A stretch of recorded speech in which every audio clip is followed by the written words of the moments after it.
네, 오늘도 하나님 앞에 나와서 예배함이 참으로 감사합니다.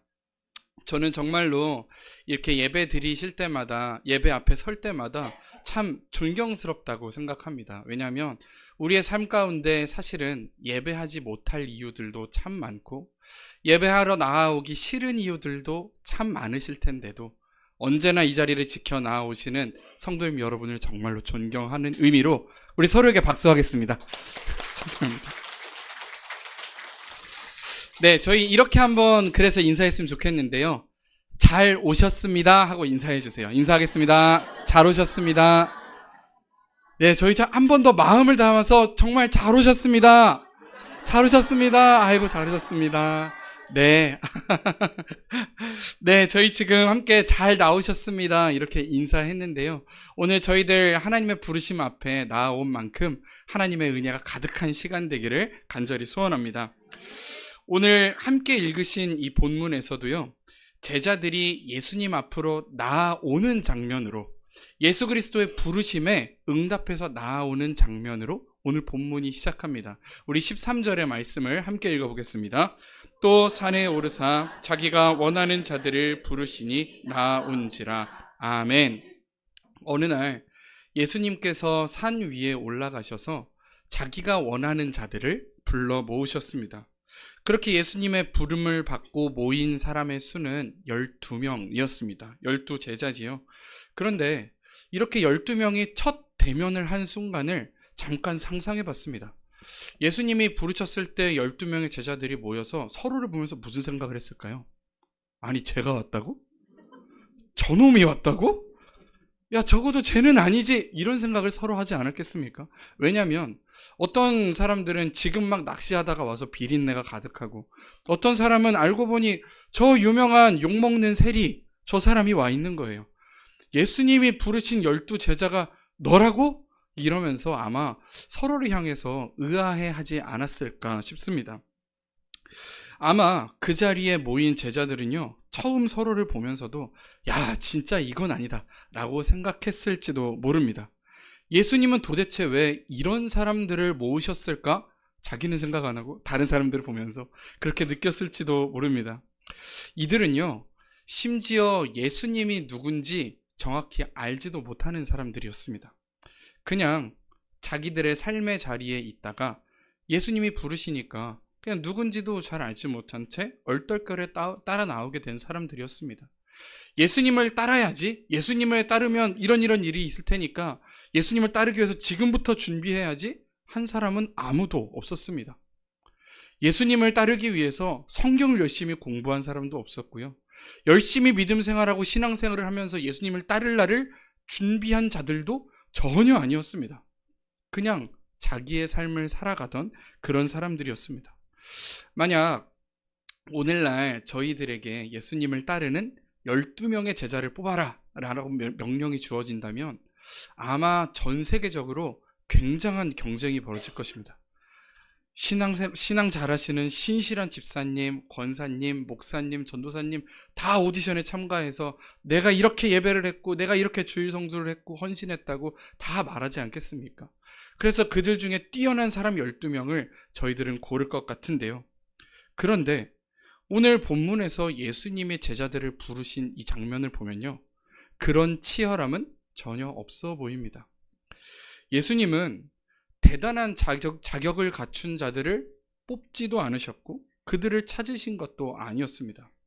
그러면 예수님은 어떤 사람들을 오늘 부르셨다라고 합니까? 말씀해 보니까 자기가 원하는 자들을 부르셨다라고 합니다. 이 제자들이 원한 게 아닙니다. 이 제자들이 예수님을 따르고 싶어서 준비했다거나 이 제자들이 예수님을 알기 위해 노력했다거나 한 게 아니었습니다.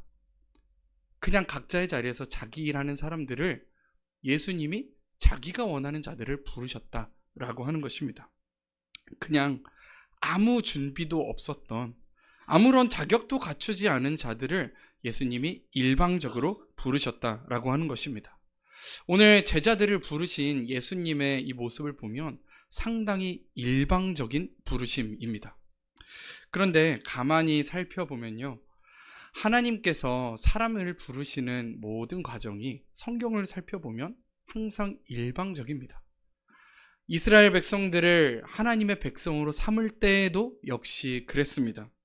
하나님께서 아브라함을 처음 부르실 때에 아브라함이 여호와 하나님을 알기 위해 여호와 하나님의 백성이 되기 위해서 무슨 애를 썼다거나 여호와 하나님 앞에 예배하려고 노력했다거나 했던 것이 전혀 아니었습니다.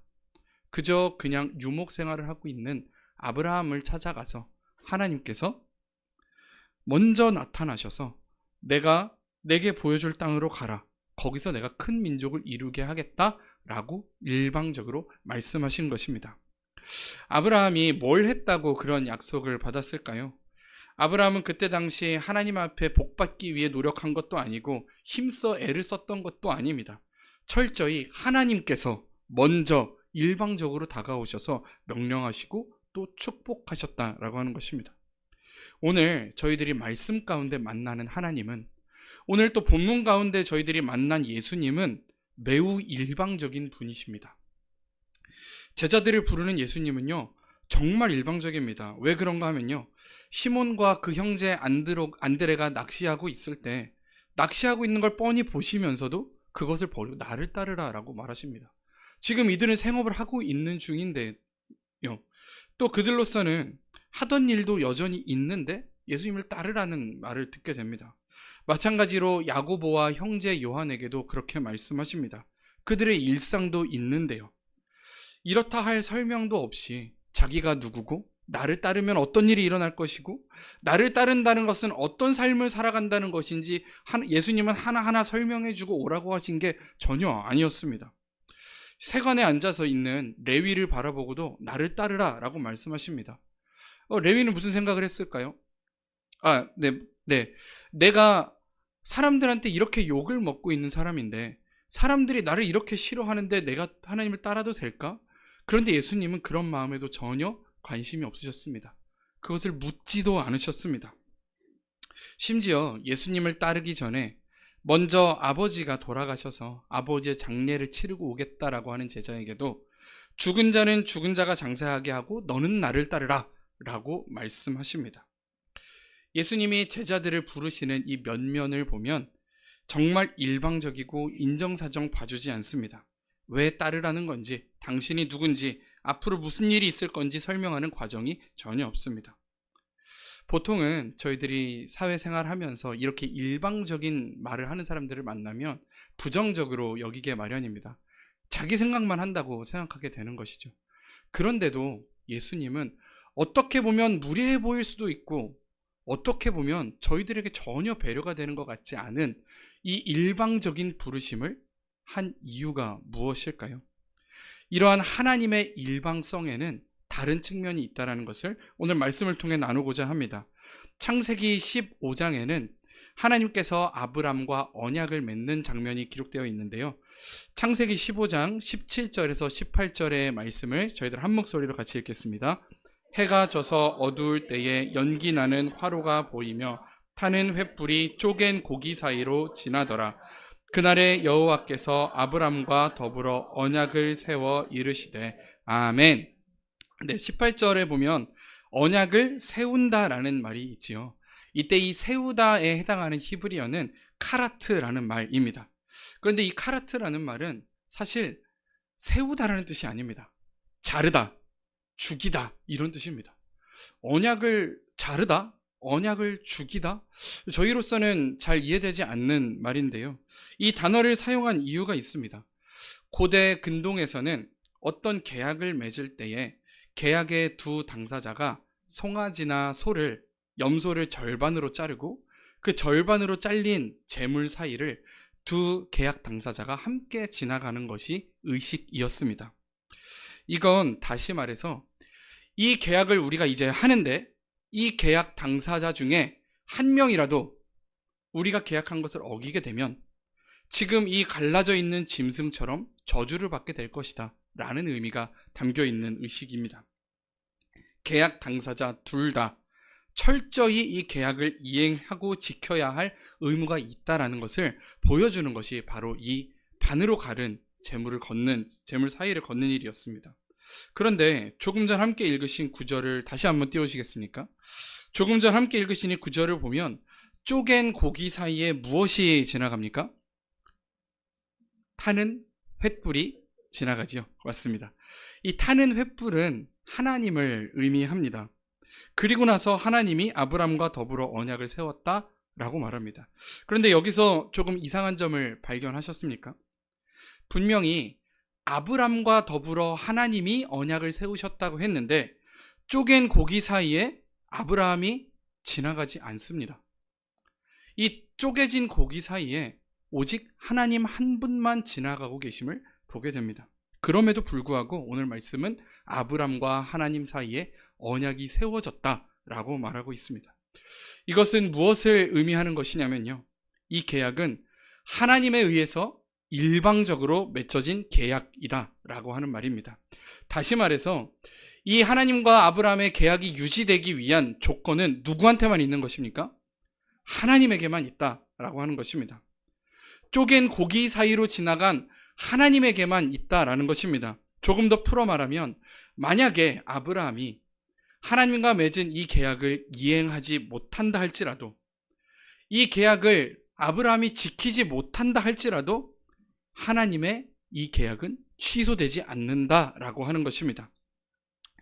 아브라함의 어떠함이 이 계약을 취소시킬 수 없습니다. 이 계약은 오직 하나님의 은혜만으로 유지되고 오직 하나님의 신실하심만으로 유지되는 일방적인 계약이다라는 의미입니다.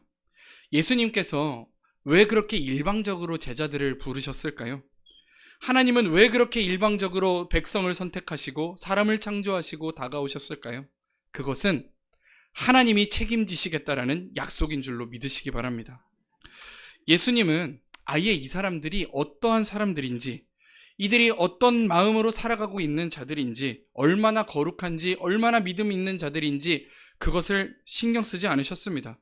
그들의 말을 듣고 이들을 제자로 부른 것이 아니었습니다. 그저 오늘 말씀이 말하는 것처럼 예수님이 원하는 자를 부르셨습니다. 그렇다는 것은 다시 말해서 예수님이 뽑은 이 사람들의 연약함이 있을지라도, 예수님이 부르신 이 사람들 가운데 모자람이 있을지라도 그 모든 것은 누가 책임지십니까? 예수님이 책임지시겠다라는 말씀입니다. 당신이 원하는 사람들을 부르셨으니 이제 당신이 이 앞으로의 모든 일을 책임지시겠다라는 말씀입니다. 이전에 제가 고등부 사역을 하면서 고등학생 아이들과 함께 제자훈련을 한 적이 있습니다. 저희 보강중학교에도 제자훈련을 많이들 하신 것으로 알고 있는데요.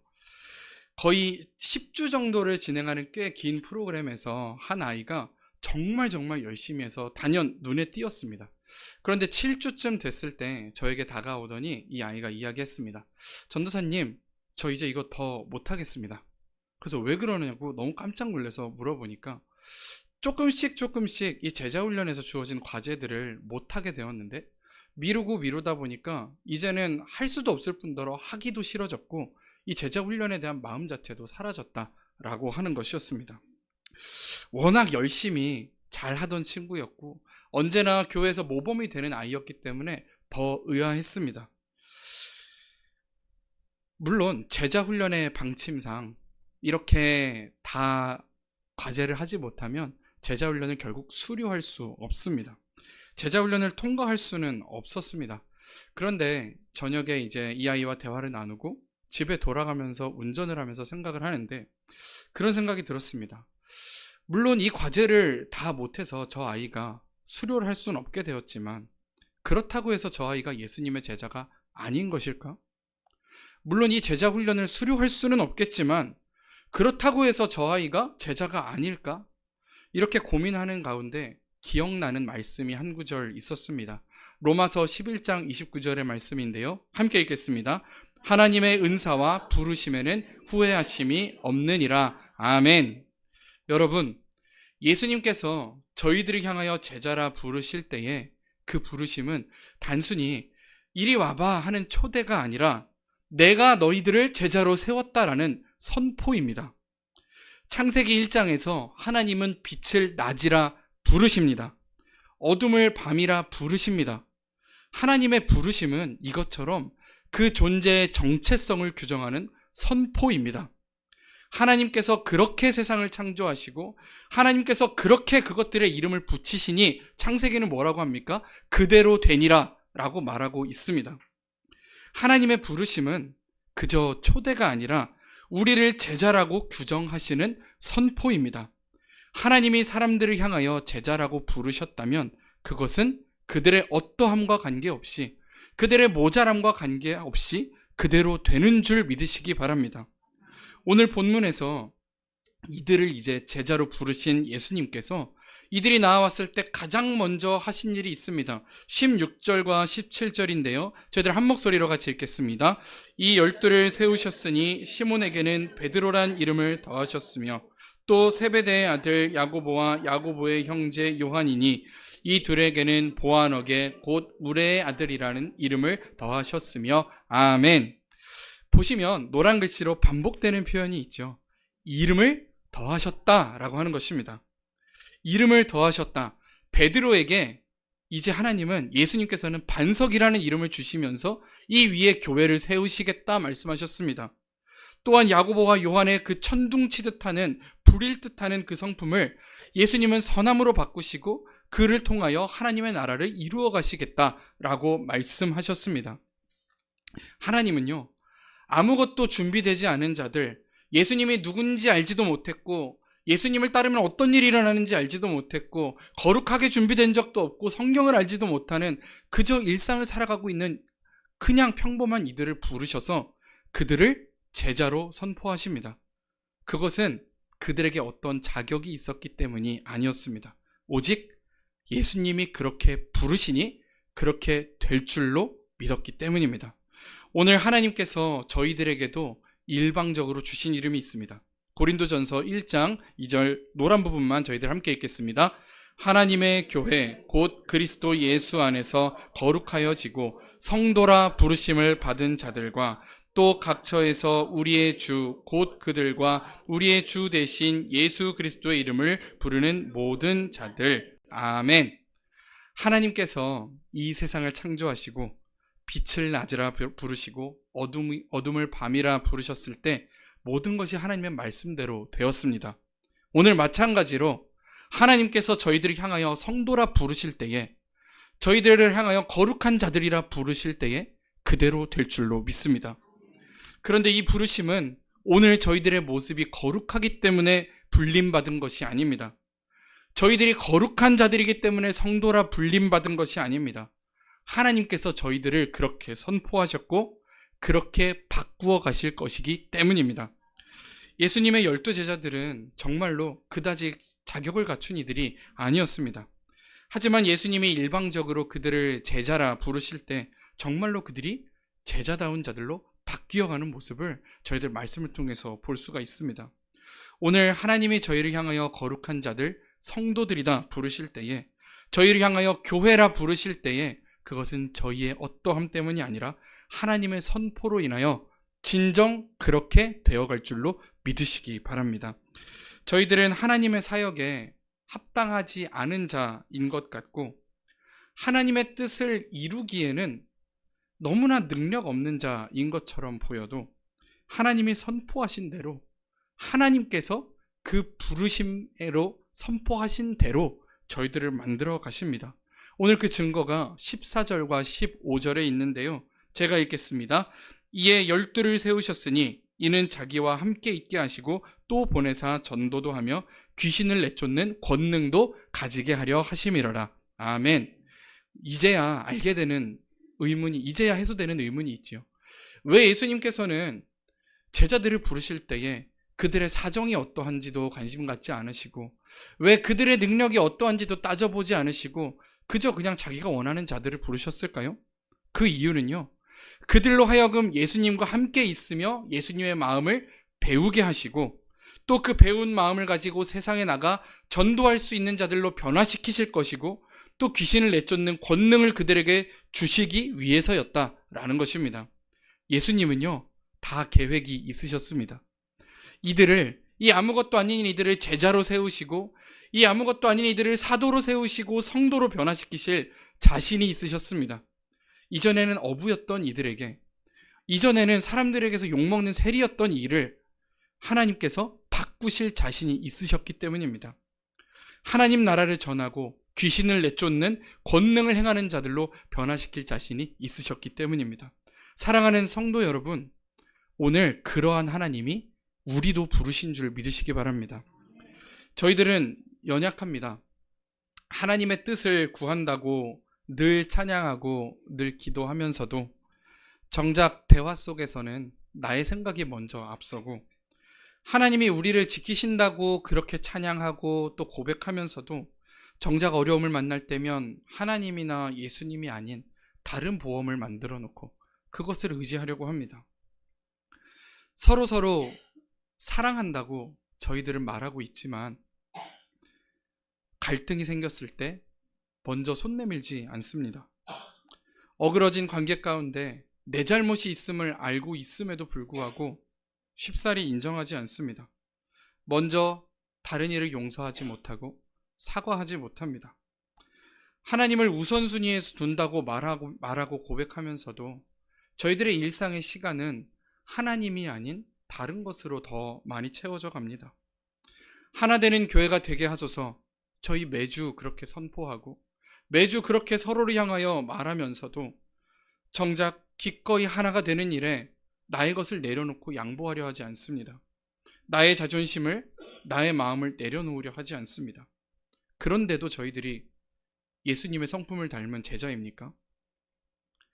그런데도 저희들이 거룩하다 불림받는 성도일 수 있을까요?